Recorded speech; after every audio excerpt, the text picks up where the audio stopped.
Good afternoon students, welcome to Jalwani classes. मैं अभिषेक भारद्वाज आपका स्वागत करता हूं। तो बच्चों, आज इससे पहले मैं आपका चैप्टर शुरू करूं, मुझे आपसे बात करनी है। देखो, कई दिनों से मैं कमेंट नहीं पढ़ पा रहा था, ठीक है। आज मैंने कमेंट पढ़े कई बच्चों के, तो मोस्टली आपका फिफ्थ सेमेस्टर, थर्ड सेमेस्टर और फर्स्ट सेमेस्टर सभी बच्चे ये बोल रहे हैं कि सर आप थ्योरी क्यों नहीं पढ़ा रहे हो। खैर, थर्ड सेमेस्टर और फिफ्थ सेमेस्टर की बात तो मैं उनसे ही करूंगा, लेकिन फर्स्ट सेमेस्टर वाले बच्चों आप थोड़ा समझो। आपका जो ये सिलेबस है ये किसके ऊपर बेस है? ये आपका वेक्टर्स के ऊपर बेस है, ठीक है। जो आपका थ्योरी पोर्शन था, यानी जो आपका वेक्टर था, वो मैंने आपको बताया अपनी तरफ से। जैसे आपको मेरे unit vector, like vector, unlike vectors है ना, ऑर्थोगोनल यूनिट वेक्टर्स, ये सब के बारे में मैंने आपको डिस्क्राइब करा था जहां पर जरूरत थी। हालांकि ये भी आपका 11th 12th का सिलेबस था, ठीक है, लेकिन मैंने आपको एक्सप्लेन करा। अब आप समझे, आपके जो ये चैप्टर्स अब आपके चल रहे हैं, भाई पहले क्या था? वेक्टर अलजेब्रा, अब वेक्टर कैलकुलस। अब ये क्या, ये वेक्टर्स के ऊपर है। अब इसमें मैं आपको क्या थ्योरेटिकल पार्ट करूंगा, क्योंकि अब आप चैप्टर समझ रहे हैं क्या, ये वेक्टर इंटीग्रेशन, कि भाई आप वेक्टर्स को कितने टाइप से इंटीग्रेशन कर सकते हैं, ठीक है। तो इसमें थ्योरेटिकल पार्ट आपके लिए बताने के लिए कुछ है ही नहीं। अब आप ये मेरे से चाह रहे हैं कि मैं यहाँ पर खड़ा हूं और आपका टाइम वेस्ट करूं, कि हाँ जबरदस्ती मैं इसके अंदर थ्योरी डाल दूं, तो वो भी सही चीज नहीं है ना बच्चों। क्योंकि मेरे पास, भाई आपके पास क्या है, आपके पास पार्ट ए में 4 यूनिट है, फिर आपका पार्ट बी है, उसमें भी 4 यूनिट्स है, ठीक है। तो टोटल आपके 8 चैप्टर्स है। अब मैं अगर सबको ही इतना कि मैं आपको वेक्टर इंटीग्रेशन में इंटीग्रेशन क्या होता है ये भी एक्सप्लेन करूं, तो इस हिसाब से तो फिर चैप्टर कंप्लीट नहीं हो पाएंगे, आपके अक्टूबर तक एग्जाम शुरू हो जाने हैं। थोड़ा आप मेरी साइड से भी समझने की कोशिश करें। आपका जैसे मैं सिलेबस की बात करूं, तो आपका फर्स्ट चैप्टर क्या था? भाई आपका फर्स्ट चैप्टर वेक्टर अलजेब्रा था, ठीक है। मैंने आपको वेक्टर अलजेब्रा में वेक्टर के सारे टाइप बता दिए थे, जो थ्योरी आपकी 11th बेस थी, ठीक है। क्योंकि इस पूरे चैप्टर में भाई पहला चैप्टर क्या है आपका? फर्स्ट चैप्टर आपका वेक्टर अलजेब्रा था, ठीक है। अब इसके अंदर मेरे से जितनी थ्योरी बन सकती थी, या जितना आपके समझने के लिए इंपॉर्टेंट था, वो सब कुछ मैं इसके अंदर लिखवा चुका था। भाई मैंने आपको टाइप कितने सब कुछ करवाया था कि यूनिट वेक्टर्स है ना, लाइक वेक्टर्स, अनलाइक वेक्टर्स, सब कुछ करवा दिया था मैंने, ठीक है। अब आपका नेक्स्ट चैप्टर क्या है? Vector differential. भाई नेक्स्ट चैप्टर आपका यही था, वेक्टर डिफरेंशियल। इसमें मैंने आपको वेक्टर को डिफरेंशिएट किस तरीके से कर सकते हैं उसके अलग अलग टाइप्स बता दिए। अब इसमें आपको मैं क्या थ्योरी बताऊं, है ना। आप इसका मतलब आप कहां पे गलती कर रहे हो? आप अपना सिलेबस नहीं देख रहे हो। वो ठीक है, आप मेरे पे बिलीव कर रहे हो बच्चों, इससे बड़ी चीज मेरे लिए कुछ नहीं है कि आप मेरे पे विश्वास कर रहे हो, लेकिन थोड़ा आप अपने सिलेबस का पैटर्न भी तो समझो। इसमें थ्योरी में अब जबरदस्ती थ्योरी थोड़ी ला दूंगा मैं। थ्योरी जितनी होगी वो मैं अपनी साइड से करवा रहा हूं, ठीक है। हाँ, कुछ चीजें ऐसी हो जाती है जो मैं सोच लेता हूँ कि भाई आप बीएससी के स्टूडेंट्स हो, तो इतना आप नोट्स बना लोगे कि एक दो जो छोटी छोटी चीजें हैं वो मैं मुंह से डायरेक्ट बोल देता हूँ। लेकिन अब मैं समझ गया हूँ कुछ बच्चे ऐसे भी है जिन्हें थोड़ा कंफ्यूजन हो जाता है, तो उनके लिए मैं अगर वो दो चीजें भी रहेंगी तो मैं अपनी साइड से बोल दूंगा, ठीक है। तो पहले बात तो ये है कि हाँ, मैं आपको थैंक यू जरूर बोलूंगा कि आपने कमेंट करा और अपनी प्रॉब्लम बताई, ठीक है। हम इसीलिए है कि आप अपनी प्रॉब्लम्स बताओ और हम उसका सॉल्यूशन दें, ठीक है। तो मैं डेफिनेटली जो एक दो चीजें मैं अपनी तरफ से मिस आउट कर रहा हूं, मैं उनको कवर करूंगा। लेकिन बच्चों, थोड़ा आप है ना इस चीज को भी समझे कि आपका जो चैप्टर्स है, ठीक है, आपके जो चैप्टर्स है, आपकी जो यूनिट है, ये बेसिकली थ्योरी बेस्ड नहीं है, ये आपका मैथ्स पोर्शन है ना। भाई आपने 11th क्लास की मैथ्स में पढ़ा होगा 2D 3D, वहां पे आपने वेक्टर्स पढ़े होंगे। ये जो आपको मैं A cross B, B cross A, है ना, ए डॉट बी, इन सब के फॉर्मूलेस बता रहा हूं, खोलने का तरीका बता रहा हूं, ये सब आप अपनी 11th क्लास की मैथ्स में पढ़कर आए हैं। 12th क्लास की मैथ्स और 11th क्लास की फिजिक्स में भी पढ़ी होगी आपने, और 12th क्लास की मैथ्स में भी पढ़ी होगी। तो ये आपकी मैथमेटिकल फिजिक्स का पोर्शन है, ठीक है। आपको मैंने आपका पार्ट है क्या है, ये बेसिक मैथमेटिकल फिजिक्स ही तो है। चैप्टर अगर आप ढंग से देखें, आपकी यूनिट का नाम क्या है? Basic mathematical physics. तो यहां पर जो मैं आपको करवा रहा हूं, ये मैथमेटिकल फिजिक्स करवा रहा हूं, यानी जो आपकी फिजिक्स के अंदर मैथ्स यूज होती है। कई चीजें आपकी जो फिजिक्स की चीजें होती है ना, जहां पर आप फिजिक्स लगाते हैं कि किसी कई चीजों में, जैसे मान लो फॉर एग्जांपल आपको रोड बनानी है, आपको ब्रिज बनाना है, तो वहां पर आपकी मैथ्स लगती है बच्चों, ठीक है। तो ये जो चैप्टर है, उन मैथ्स को समझने के लिए आप किसी चीज का कंस्ट्रक्शन कर रहे हैं, यानी किसी भी चीज में आप फिजिक्स लगा रहे हैं, तो उस फिजिक्स में भी आपको बेसिक मैथ्स जरूरी होती है, स्पेशली वेक्टर्स। जैसे रॉकेट लॉन्च होगा, तो आपको किस तरीके से आपको रॉकेट छोड़ना पड़ेगा, क्या एंगल होना चाहिए, ठीक है। और उसका क्या होगा, रिजल्टेंट किस साइड जाएगा। तो ये सब चीजें काफी मायने रखती है। तो ये आपकी बेसिक मैथमेटिकल फिजिक्स चल रही है। इसमें मैं थ्योरी जितनी अपनी साइड से करवा सकता हूं मैं डेफिनेटली करवाऊंगा, या आपकी प्रॉब्लम में सोल्व कर दूंगा, ठीक है। लेकिन आप मेरी साइड से भी समझे कि इसमें जितनी थ्योरी बन सकती है मैं अपनी साइड से बना रहा हूं, ठीक है। अब आपका ये जो पूरा चैप्टर है ये मेन पूरा का पूरा किस पे बेस है, वेक्टर इंटीग्रेशन पे बेस है, कि किस तरीके से वेक्टर को इंटीग्रेट कर सकते हैं, ठीक है। अब उसमें मैं आपको क्या थ्योरी करवाऊं, मैंने आपको बता दिया कि भाई आप इंटीग्रेशन वेक्टर का कर सकते हैं। अब अगर आपके पास जो कर्व हो वो कैसा हो, लीनियर कर्व हो तब आप कर सकते हैं, स्केलर कर्व हो तो कैसे करेंगे, ठीक है। भाई सर अगर आपके पास कर्व की फॉर्म में सरफेस दे रखी है तो कैसे इंटीग्रेशन करेंगे वेक्टर की, अगर आपको वेक्टर फंक्शन गिवन है। तो इसमें मैं आपको क्या ही समझा सकता हूं, या तो आप मेरे को स्पेसिफिक बताओ कि सर मेरे को नहीं समझ में आ रहा कि आपने ये जो टर्म बोली है ये टर्म क्या है, तो मैं आपको टर्म बताऊंगा। अब आप बोल रहे हो कि सर थ्योरी नहीं लिखवा रहे, थ्योरी नहीं लिखवा रहे, तो एक चीज आप मुझे ये तो बताओ कि किस चीज की थ्योरी चाहिए आपको इसमें, क्या आपको क्या समझ में नहीं आ रहा है ये बताओ। आप आपको लीनियर इंटीग्रल समझ में नहीं आया तो आप मेरे को बताओ सर मेरे को नहीं समझ में आया लीनियर इंटीग्रल, मैं आपको दोबारा समझाऊंगा लीनियर इंटीग्रल। लेकिन आप बोल रहे हैं कि सर थ्योरी नहीं है, तो ये चीज तो ये तो मतलब मेरे पॉइंट ही समझ में नहीं आया ना इस चीज का। आप मेरे को या तो स्पेसिफिक बता दो कि सर आपने जो ये टर्म यूज करी है मेरे को ये टर्म नहीं समझ में आई। अभी मैं सिर्फ फर्स्ट सेम वाले की बात कर रहा हूँ, ठीक है बच्चों। तो आई होप आपका थोड़ा डाउट क्लियर हुआ होगा, ठीक है। और जो दूसरा कई बच्चे बोल रहे हैं कि स्पीड वो मैं बच्चों एक्सेप्ट करता हूं, थोड़ा मेरी स्पीड शायद आपको ज्यादा लग रही होगी, ठीक है। मैं अपनी साइड से पूरी ट्राई करूंगा कि मैं थोड़ा कंट्रोल में रहकर, ठीक है, थोड़ा ये आप इस तरीके से मान लें कि मेरी थोड़ी हैबिट है जल्दी जल्दी बोलने की, तो मैं अपनी साइड से उस चीज को ट्राई करूंगा कि मैं थोड़ा थोड़ा स्लो बोलूं, ठीक है, काफी धीरे धीरे बोलूं। स्लो इन द सेंस कि आपको आवाज आए इतना तो बोलूं, लेकिन मेरे वर्ड्स पर मिनट या पर सेकंड थोड़े कम हो, जो आपको एक एक वर्ड क्लियर हो और एक एक जो सेंटेंस में अपने मुंह से बोल रहा हूं आप उस चीज को भी समझे, ठीक है। तो स्पीड पर भी मैं डेफिनेटली वर्क करूंगा। और थैंक यू सो मच कि आपने मुझे मेरी गलतियां बताई, बाकी मैं उन चीजों को इंप्रूव करूंगा। और जो बचे आपके डाउट है वो मैंने आई होप इस चीज में आपका इंट्रोडक्शन मैंने क्लियर कर दिए होंगे कि मैं आपसे क्या कहना चाह रहा हूं, ठीक है बच्चों। अगर आपको अब भी कोई दिक्कत रह जाएगी, आज मैं ट्राई करूंगा कि जितनी भी चीजें हुई हैं उन चीजों को कवर करूं अपनी साइड से, जो भी आपकी प्रॉब्लम्स रही हैं, ठीक है। दूसरा आप भी थोड़ा समझे, जैसे ही आपकी बेसिक मैथमेटिकल फिजिक्स खत्म होगी और कुछ समझाने से रिलेटेड चीज आएगी तो डेफिनेटली आपको पूरे नोट्स प्रोवाइड किए जाएंगे। पूरा मैं आपको इसी बोर्ड पर पूरा अच्छे से लिख के रियल लाइफ एग्जांपल लेके सब कुछ तरीके से बताऊंगा, ठीक है। अभी आपकी मैथमेटिकल फिजिक्स है तो मैथ्स है, ये तो मैथ्स में क्या होती है, थ्योरम होती है, थ्योरम के प्रूफ होते हैं, वही चीजें चल रही है आपकी ग्रीन्स थ्योरम, स्टोक्स थ्योरम, ठीक है। चलिए तो अब शुरू करें, आई होप आपका क्लियर हो गया होगा, ठीक है। तो अब शुरू करते हैं हमारा क्या, वेक्टर इंटीग्रल। आज क्या पढ़ाऊंगा मैं, स्टोक्स थ्योरम। तो बच्चों ग्रीन्स थ्योरम के बाद आपकी आती है नेक्स्ट स्टोक्स थ्योरम। देखो अब इसमें क्या है, स्टोक्स थ्योरम आपकी क्या बोलती है कि लेट कर लो कि अगर हमारे पास f मेरा एक continuous differentiable vector point function, ठीक है। अब एक continuous differentiable vector point function क्या होता है, यानी पहले मैं आपको समझाता हूं कि डिफरेंशिएबल फंक्शन क्या होता है। वेक्टर पॉइंट फंक्शन तो आप समझ गए कि भाई वो जो फंक्शन है वो एक वेक्टर पॉइंट की फॉर्म में गिवन है, यानी वो कुछ इस तरीके से गिवन होगा कि भाई x i cap plus y j cap plus z k cap इस फॉर्म में होगा, ठीक है। तो वेक्टर पॉइंट फंक्शन, वेक्टर तो आप अच्छे से समझते हैं, जो चीज आप नहीं समझते वो आपका क्या है, डिफरेंशिएबल फंक्शन क्या होता है, ठीक है। देखो डिफरेंशिएबल फंक्शन आपका वो फंक्शन होता है जिस भी फंक्शन का हम ग्राफ, आपके पास अगर कोई फंक्शन गिवन है, अब आप फंक्शन तो समझते हैं ना बच्चों, ठीक है। अगर फंक्शन भी नहीं पता तो फिर कमेंट कर देना, तो वो फिर सीरियस प्रॉब्लम है थोड़ी सी, ठीक है। अभी मैं ये लेके चल रहा हूं कि आपको फंक्शन तो पता ही होगा, ठीक है। अगर इन केस आपको फंक्शन नहीं पता तो मैं नॉर्मल बता देता हूं कि फंक्शन क्या होता है।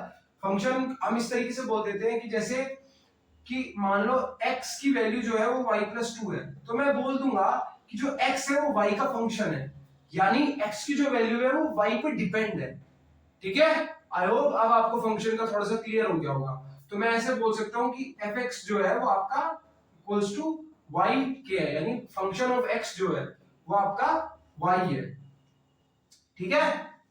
तो और आपका डिफरेंशिएबल फंक्शन क्या होता है? डिफरेंशिएबल फंक्शन आपका वो फंक्शन होता है जिसकी हर डोमेन पे, ठीक है, हर डोमेन पे डिफरेंशिएबल पॉसिबल हो, यानी उसकी हर एक वैल्यू पे डिफरेंशिएबल पॉसिबल हो, और उसका ग्राफ बन रहा हो वो एक कंटीन्यूअस ग्राफ बन रहा हो, यानी विदाउट एनी ब्रेक, ठीक है, और कोई भी वर्टिकल लाइन ना हो उस ग्राफ में। यानी अगर आपका ग्राफ बनेगा तो वो बिना वर्टिकल लाइन कुछ इस तरीके से बनेगा, ठीक है। तो ये आपका एक ग्राफ किसका बन गया है? कंटीन्यूअस डिफरेंशिएबल फंक्शन का बन गया है, ठीक है, कंटीन्यूअस डिफरेंशिएबल फंक्शन, जैसे आपके साइन का बनता है, ठीक है। तो अगर आपके पास f कोई ऐसा एक continuous differentiable vector point function है, यानी आपका वेक्टर की फॉर्म में है, ठीक है, और आपका एक ओपन टू साइडेड सरफेस है S, ठीक है, जो कि सिंगल क्लोज सरफेस C के द्वारा बाउंड किया गया है, तो स्टोक्स थ्योरम आपकी बोलती है कि integration of f dot dr जो होता है वो आपका बराबर होता है डबल इंटीग्रेशन क्या curl of f dot n cap आपका क्या है? n कैप आपका यूनिट वेक्टर है perpendicular to that surface ds, ठीक है। n कैप की वैल्यू और ds की वैल्यू आप किस हिसाब से निकालेंगे मैं आपको बता चुका हूं, किस तरीके से निकाल सकते हैं कि भाई आपके पास कौन से टाइप का प्लेन गिवन है, xy गिवन है कि yx गिवन है, किस टाइप का आपके पास प्लेन गिवन है, ये उस पर डिपेंड करता है। तो अगर आप देख रहे हैं तो स्टोक्स ने आपकी क्या थ्योरम दी थी, क्या थ्योरम दी थी कि आपका लाइन इंटीग्रल, ठीक है, आपका लाइन इंटीग्रल और सरफेस इंटीग्रल या फिर डबल इंटीग्रल्स के बीच में क्या बताया था? सरफेस इंटीग्रल और लाइन इंटीग्रल के बीच में क्या बता दिया था? रिलेशन बताया था, ठीक है। लाइन इंटीग्रल और सरफेस इंटीग्रल के बीच में क्या बताया था? रिलेशन बताया था। ये आपकी क्या थी? Stokes theorem. तो आई होप अब आपको स्टोक्स थ्योरम की थ्योरी क्लियर होगी कि स्टोक्स थ्योरम क्या बोलती है, ठीक है। देखो इसमें बच्चों इतना ही था थ्योरी पोर्शन कि भाई इसने हमें हाँ ये रिलेशन बताया कि इससे इस तरीके से हम कर सकते हैं, ठीक है।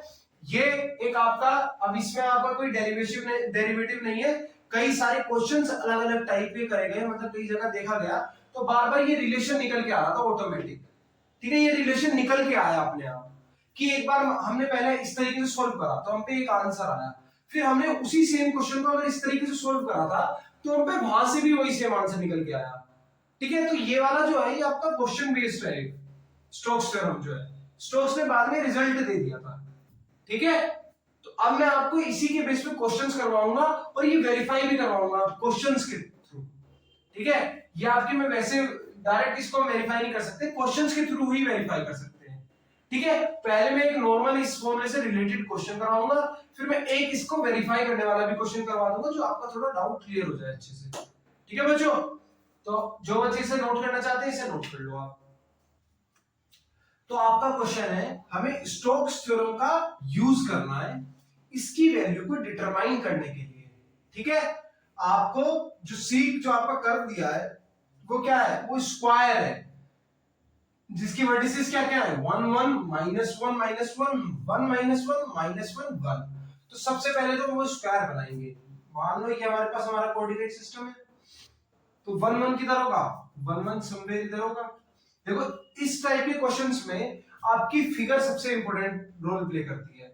इसका एग्जांपल मैं आपको नेक्स्ट में दिखाऊंगा, अभी तो आपको डायरेक्ट ये चीज गिवन है। तो 1 1, दूसरा क्या है? -1 -1, यानी -1 और -1 समवेयर इधर बैठेगा, किधर? -1 और -1 इधर। 1 एंड -1, 1 एंड -1 और लास्ट -1 एंड 1, ये आपके पास एक स्क्वायर आ जाएगा, ठीक है। आगे आपके पास स्क्वायर इधर मान लो, चलो स्क्वायर आपके पास आ गया जिसकी ये वाली साइड क्या है? 1 1, ये वाली साइड क्या है? -1 1, और ये वाली साइड क्या है? -1 -1, और ये वाली साइड क्या है आपकी? 1 एंड -1। सॉरी, ठीक है बच्चों। तो अब आपको क्या करना है? स्टोक्स थ्योरम को अप्लाई करना है। तो हमारे पास f क्या होगा? f आपका क्या है? Continuous differential point vector function है ना। तो वो आपका क्या है? x y i cap plus x y square j cap की फॉर्म में। ये जरूर ध्यान रखना आपका एक्स वाई प्लेन है, ठीक है। तो आपका बच्चों आर क्या होगा, आर अगर आप देखेंगे तो एक्स आई कैप प्लस वाई जे कैप होगा, तभी तो डी आर जो है वो आपका क्या बन रहा है, डी एक्स आई कैप प्लस डी वाई जे कैप, ठीक है। यहां तक तो कोई दिक्कत ही नहीं होगी। अब एक फटाफट आप काम करें, फटाफट से इसकी स्क्रीनशॉट ले, फिर मैं आगे बढ़ता हूं इसमें, ठीक है।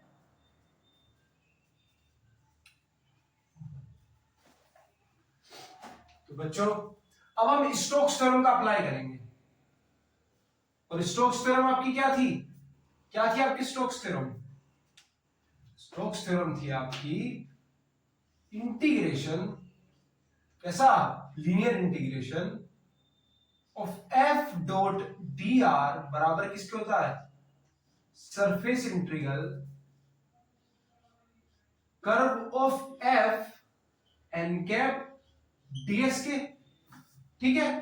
तो बच्चों जब मैं ये अप्लाई करूंगा, मुझको क्वेश्चन किस में गिवन है, मुझे क्वेश्चन किस में गिवन है, मुझे क्वेश्चन इस फॉर्म में गिवन है, मैं इस फॉर्म की वैल्यू निकालूंगा, है ना, मैं इस फॉर्म की वैल्यू निकालूंगा। तो आप इस फॉर्म की जब आप वैल्यू निकालेंगे तो आपको सबसे पहले क्या चाहिए, सबसे पहले आपको इसकी वैल्यू चाहिए। तो अगर इसकी वैल्यू चाहिए तो, और इस टाइप के डिटरमिनेंट को खोलने का मैं आपको पहले ही तरीका बता चुका हूं। तो क्या हो जाएगा आपका आई कैप जे कैप के कैप एक्स वाई जेड, और क्या आपका क्या गिवन था बच्चों, एक बार आप चेक करें क्या गिवन था, मैं एक से चेक कर लेता हूं क्या गिवन था आपका, एक्स वाई और X Y square and zero, Z तो आपको गिवन ही नहीं था, है ना, जेड थोड़ी आपको गिवन था, खाली एक्स वाई और एक्स वाई स्क्वायर आपको गिवन था, ठीक है। इसकी आप वैल्यू निकालो। तो आप ध्यान से देखो, जब मैं आई की वैल्यू निकालूंगा, पहला इसका जो f1 की वैल्यू निकालूंगा, तो मतलब कर्ल f जब मैं निकालूंगा उसमें मेरा जो f1 आएगा वो क्या आएगा, ये तो जीरो जाएगा, और इसमें z है नहीं तो ये भी जीरो जाएगा, यानी जीरो माइनस जीरो हुआ, प्लस जे कैप, अब जे कैप की वैल्यू पे ध्यान दो, ये भी जीरो, इसमें z नहीं है तो ये भी जीरो जाएगा, यानी जीरो माइनस जीरो, प्लस के कैप के कैप आप करो, तो अब x के रिस्पेक्ट में इसका डिफरेंशिएशन करेंगे, आप क्या हो जाएगा वाई स्क्वायर, माइनस क्या हो जाएगा, माइनस आपका क्या हो जाएगा, y के रिस्पेक्ट में डिफरेंशिएट करेंगे तो खाली x बचेगा। तो आपका जो इसकी वैल्यू आएगी वो क्या निकल के आएगी, खाली y स्क्वायर माइनस एक्स, ठीक है। अब क्योंकि आपको क्वेश्चन की स्टार्टिंग में गिवन था क्या, कि ये जो आपका प्लेन है वो कैसा है, एक्स वाई प्लेन है, गिवन था, तो ये गिवन था। अब ये गिवन था, इसका मतलब आपका एन कैप की वैल्यू क्या होगी, के कैप, क्योंकि एक्स वाई प्लेन के परपेंडिकुलर कौन सा होता है, के कैप ही तो होता है, ठीक है। तो इसका मतलब मेरी इसकी वैल्यू क्या आई, इसकी वैल्यू मेरे पास क्या आई, Y square minus X, N cap की वैल्यू क्या आई, के कैप, और ठीक है, और इसके पास भी तो के कैप था ना, के कैप, तो के कैप डॉट के कैप क्या हो जाएगा आपका वन, क्या बचेगा, डीएस क्या हो जाएगा आपका, डीएक्स डीवाई, रीजन क्योंकि ये कैसा प्लेन है, ये आपका एक्स वाई प्लेन है, ठीक है बच्चों। तो मैं इसे रिमूव कर देता हूं, स्क्रीनशॉट का तो मैंने बीच में आपको टाइम दे दिया है बताते बताते। अब देखो, अब अगर मैं लिमिट्स की बात करूं तो आप देखो आपकी लिमिट्स कैसी कैसी गिवन है, x की लिमिट आपकी कहां से कहां तक है, x equals to -1 to x equals to 1 given है, और y की लिमिट्स कहां से कहां तक गिवन है, y equals to -1 to y equals to 1। तो आपकी लिमिट किस तरीके से हो जाएंगी, x equals to -1 to x equals to 1, similarly y equals to -1 to y equals to 1। पहले क्या होगा आपका y square minus X dy and dx।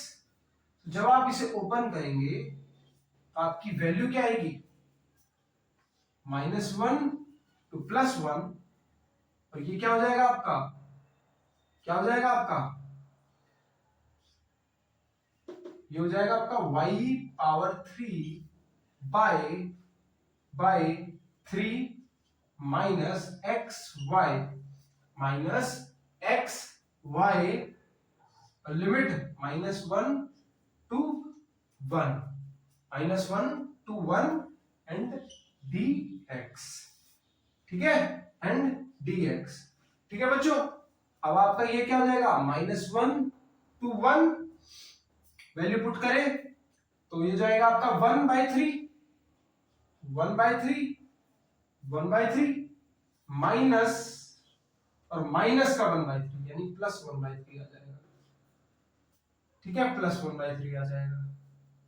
इधर देखें ना 1/3 सिंपल, फिर आपका साइन आता है माइनस का और ये भी माइनस में है तो माइनस माइनस प्लस हो जाएगा माइनस एक्स और क्या 1 -1 यानी प्लस हो जाएगा 1 + 1, ठीक है। तो आपका ये क्या आएगा आपका ये, और बाहर इसके क्या है dx है, बाहर इसके क्या है dx की बने, ठीक है। इतने का आप स्क्रीनशॉट ले, फिर मैं आगे बढ़ता हूं एक और स्टेप।